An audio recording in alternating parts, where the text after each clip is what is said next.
Buenos días a todos, mis amigos docentes,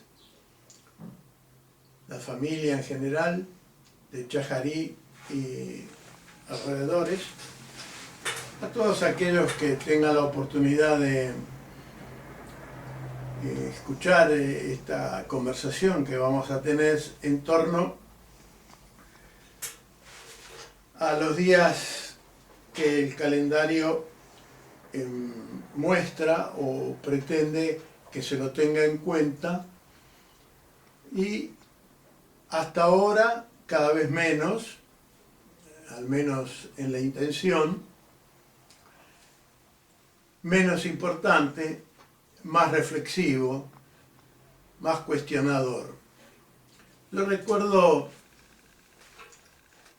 mientras estuve en Buenos Aires, que fueron muchos años, y trabajábamos en la Fundación Intercambio y en el Centro Cultural Yuchán, allá por los años 1984-85,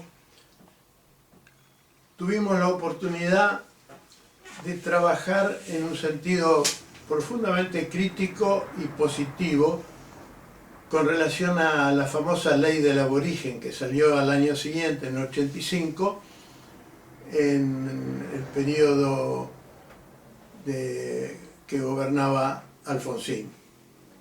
Allí nos pidieron en aquel entonces una colaboración con la ley, ideas, propuestas, y con eso se abrió para nosotros, al menos para el grupo que trabajábamos, de antropólogos, etnógrafos, historiadores, la posibilidad de introducir un gran signo de interrogante respecto al modus operandi nuestro, argentino, latinoamericano, americano en general, con la propuesta de esta ley. Allí tuvimos la oportunidad, especialmente yo, de conocer a fondo a los pueblos nativos de la Argentina, tanto del sur como del norte.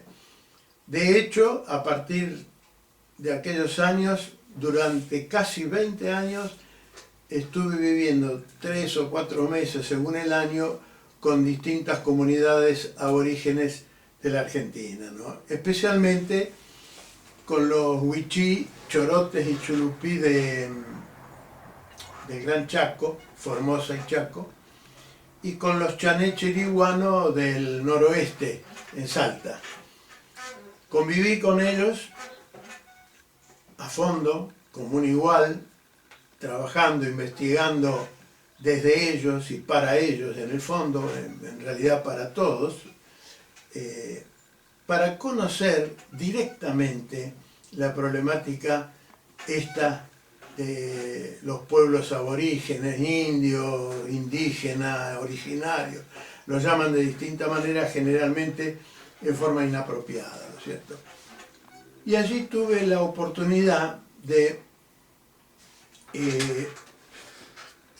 dimensionar el enorme error, garrafal error epistémico, histórico, en el que vivimos todos los argentinos y podría decir los americanos, con algunas excepciones, como hablábamos antes, como puede ser Perú, Bolivia, México, Guatemala, que tienen la oportunidad de convivir más directamente, más de cerca, percibirlo con sus sentidos, la maravillosa historia remota que se ha producido a lo largo de milenios en este continente.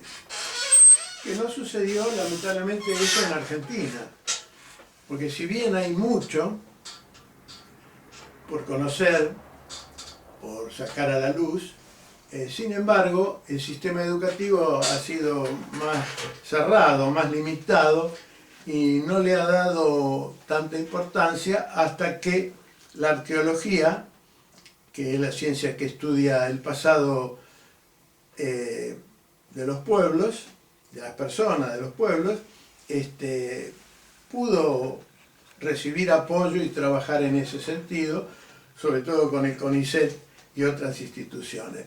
El hecho es que tardíamente fuimos tomando conciencia de que no es tan simple hablar del 12 de octubre, del descubrimiento de América, de la conquista de América, de la civilización, evangelización, pacificación, todas palabras hermosas, pero que detrás de todo ello hay una realidad distinta. Una realidad que cuando uno la conoce sin prejuicios, directamente, como dos personas que se encuentran y empiezan a conocerse, sin prejuicio, no, mirá, ese tipo, tal cosa, tal, no. Observemos la realidad, los documentos y saquemos las conclusiones. A partir de esa actitud epistémica fue que personalmente me di cuenta con otros colegas que detrás de toda esa parafernalia de los 12 de octubre y del descubrimiento de América había una realidad totalmente distinta. La que con más sencillez y evidencia aparece a nuestros ojos es que realmente no fue una conquista. Todos hablan de la conquista de América. ¿Y para qué usamos nosotros la palabra conquista? ¿Qué involucramos en esa palabra? Inclusive con relación a la pareja. ¿Ustedes conquistan por la fuerza a su pareja? ¿Conquistan violentamente, de prepo, como decimos en la calle, con un palo, con un fusil, con un perro que se tira hacia la persona, quitándole todo en lugar de brindarse, sin ningún tipo de respeto? Eso es lo primero que salta cuando uno, mis queridos amigos, no se plantea las cosas sin reflexionar. Lo que heredamos. Tengan en cuenta, y esto es muy importante, que absolutamente todos los escritos que existen de los 3 siglos del coloniaje, todos, absolutamente todos, fueron escritos por los europeos. Teóricamente los conquistadores, ¿no es cierto?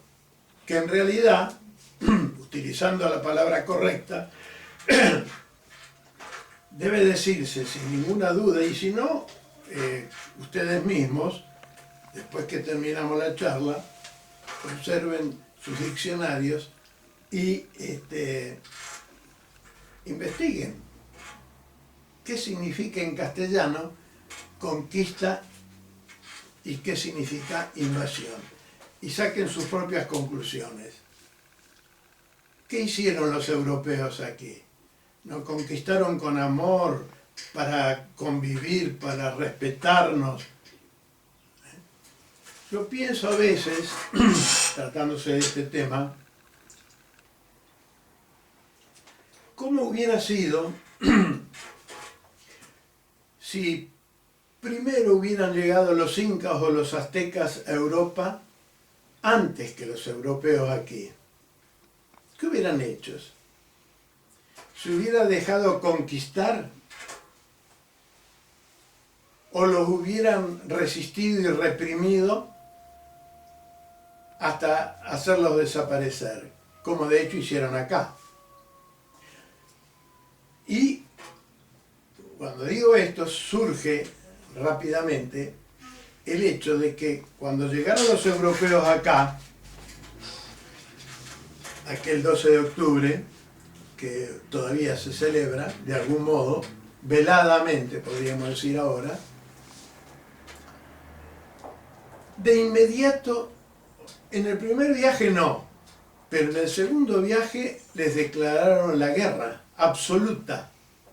En el primer viaje lo que hizo Colón y sus tripulantes fue observar, fue estudiar el terreno, diríamos, pero ya en el segundo fue la declaración de guerra. Colón se propuso, después de estar 3 meses más o menos, casi 3 meses, en las islas, allí pergeñó su plan, que después llevó a los reyes y fue aprobado, de instalarse en las islas y esclavizar a las personas y empezar a extraer recursos, especialmente el oro, y llevárselos a Europa como si fuera de ellos. Desde el primer momento Colón tuvo el proyecto de asumir que vendrían a este continente para apropiarse de él y llevarse todo lo que había. No dudaron en ningún momento de que era de los habitantes preexistentes, de los indios como los llamaron ellos, sino simplemente él armó el proyecto sobre la base de lo que vio en el primer instante. Colón, cuando llegó acá, ¿con qué se encontró? ¿Qué piensan ustedes? Se encontró con gente como los europeos, igual. Gente extrañada de lo que estaba viendo, asombrada de lo que veía, cómo vestían, no los entendían el idioma, pero que en un primer instante se comportaba con cierto respeto, porque también los europeos estaban asombrados. Fue un encuentro de gente que se desconocía y no se podían entender. Pero Colón, muy observador en función de sus planes, observó 2 cosas, o 3, para ser más exacto. En primer lugar, observó que había mucha gente. El primer día, Colón llama a 2 o 3 de sus tripulantes y les dice que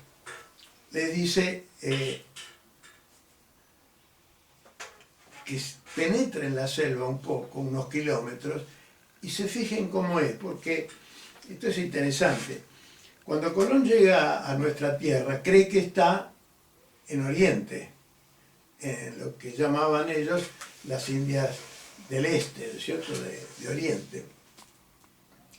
Él pisó esta tierra con esa creencia absoluta, no dudó, inclusive murió creyendo que había llegado a las Indias del Este, ¿no es cierto? La actual India, Japón, China, etc. Él creía eso, pero vio gente extraña, porque él tenía la idea de encontrarse con los que describía Marco Polo. Era un gran lector de Marco Polo, lo seguía a la letra. Pero resulta que vio gente desnuda, gente con taparrabos, gente con plumajes hermosos, gente que tocaba otra música que nunca había descrito Marco Polo. Entonces, Colón los observó con mayor razón. ¿Y qué vio? Escribe Colón en su diario, ¿no? Que en realidad está escrito por Bartolomé de las Casas a partir de la memoria del hijo de Colón y del hermano de Colón, porque nunca se encontró el original de Colón, ¿no es cierto? Si es que lo escribió él. Dice el diario: 2 enviados míos de la tripulación anduvieron 3 días y encontraron infinitas poblaciones pequeñas e infinidad de gentes. Son tímidos, sin remedio, son muy tímidos, quiso decir. Sin embargo, cuando se sienten seguros, que no ven que los agreden o ese tipo de cosas, a cualquiera le pasa, cuando se sienten seguros y pierden el miedo, obvio, la verdad es que se muestran sin engaño y muy liberales, muy libres de lo que tienen que no lo creería quien lo viese. Se sienten muy generosos con todo lo que tienen, que si uno no lo ve, no lo va a poder creer, dice Colón. Si se les pide algo, jamás dicen que no de cosa alguna que tengan. Antes bien, convidan a la persona y demuestran tanto amor que darían los corazones. Todo un plan sociopolítico y humano que hoy nosotros estamos tratando de empujar y de ver si lo podemos lograr. Vivir como iguales, con justicia, con amor, con generosidad. Colón se encontró con eso y lo reitera en varias partes de su diario. Sin embargo, el plan de Colón era otro, que se concretó justamente a medida que los iba conociendo. Y eso es lo que dice, para hacer un paralelo, las casas y tomar conciencia, mis amigos, de quiénes se encontró Colón. Porque en el imaginario colectivo, en vuestra cabeza, en la mía, durante varias décadas, teníamos la seguridad de que cuando hablábamos de indios, hablábamos de salvajes, de gente bruta, de gente no culta, agresivos, que fue la idea que nos sembraron todos, o casi todos, no Bartolomé de las Casas, por ejemplo, acerca del perfil de las personas que vivían acá. Colón eso se dio cuenta, lo vio, pero él buscaba otra cosa, que lo va a explicar. Antes leo lo de Bartolomé de las Casas y presten atención, por favor. Sin maldades, ni dobleces, está en castellano antiguo, ¿cierto? Obedientísimos, se refiere a la gente que vivía acá. Fidelísimos, fieles, sin rencillas ni bullicios. No andaban a los gritos ni se andaban peleando. Gente que se trataba normalmente. Limpios y desocupados, o sea, no estaban preocupados, quiere decir, las casas, y muy vivos de entendimiento. Traten de reflejarse a sí mismos ustedes. Si encontraran una persona así, ¿dirían que es un salvaje? Sigue el texto. Muy capaces y dóciles. En estas ovejas mansas entraron los conquistadores, todavía se decía conquistadores, todavía se dice hoy, desde que los conocieron,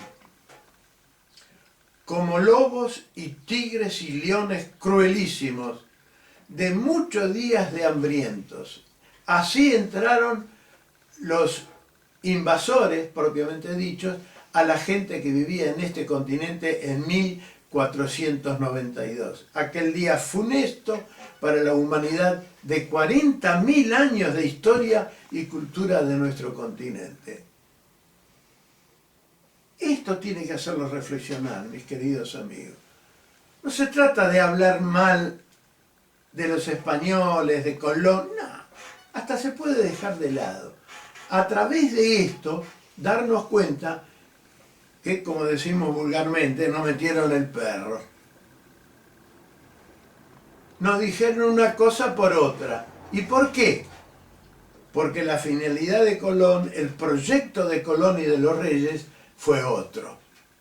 Fue el apropiarse del continente, vaciarlo de los recursos y transformar la filosofía, la mentalidad, el pensamiento de la humanidad de este continente, que era absolutamente pacífica, generosa, y que sí, se peleaban entre ellos. Seguro que se peleaban. ¿Acaso ustedes en casa no se pelean? ¿Acaso las grandes civilizaciones occidentales, Alemania, Francia, Europa en general no se pelean a muerte. La última guerra europea dejó millones y millones y millones de muertos. ¿Por qué? ¿Por qué? Si podían vivir tranquilamente. Y sigue las casas. Y otra cosa dice, no han hecho de 40 años a esta parte, o sea, las casas se escribían más o menos en el año 1530, 1540, no han hecho de 40 años a esta parte, 40 años, hasta hoy, en estos días, sino despedazarlos, matarlos, angustiarlos, afligirlos, atormentarlos, o sea, torturas, y destruirlos por las extrañas y varias y nunca oídas o vistas maneras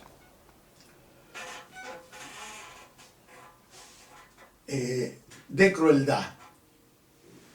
Y agrega las casas, el sacerdote de las casas. Las causas por que han matado y destruido tantas vidas han sido solamente por tener por su fin último el oro, la esclavitud y henchirse de riquezas en muy pocos días.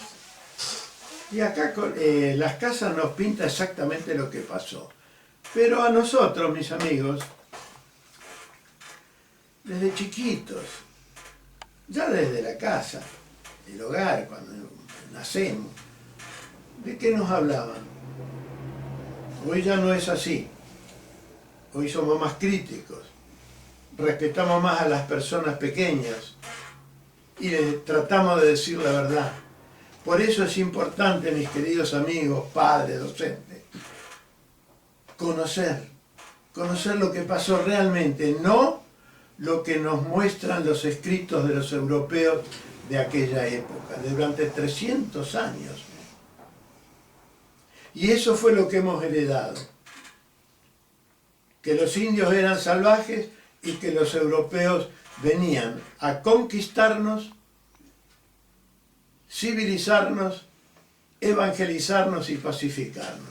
Cuando en realidad, como dicen las casas, lo único que hicieron fue matarlos, destruirlos, tantas vidas por tener por su fin último el oro y henchirse de riquezas en muy breve vida.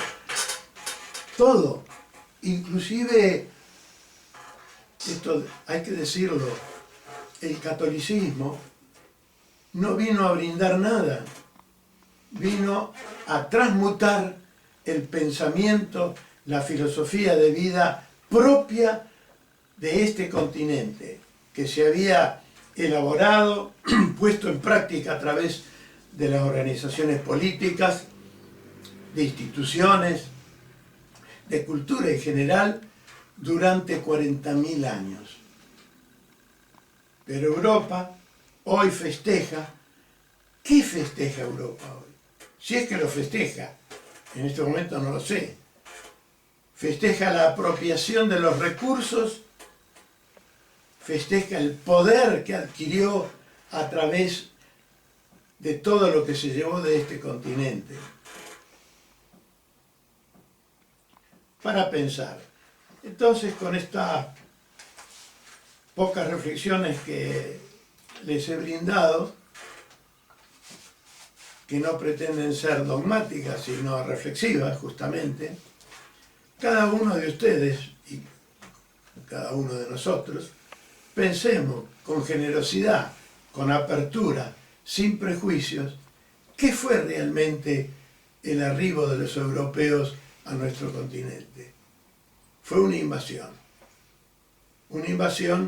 cuyas consecuencias todavía padecemos y que únicamente lo vamos a poder superar con el conocimiento y con la decisión de asumir cada uno de nosotros toda la historia del continente.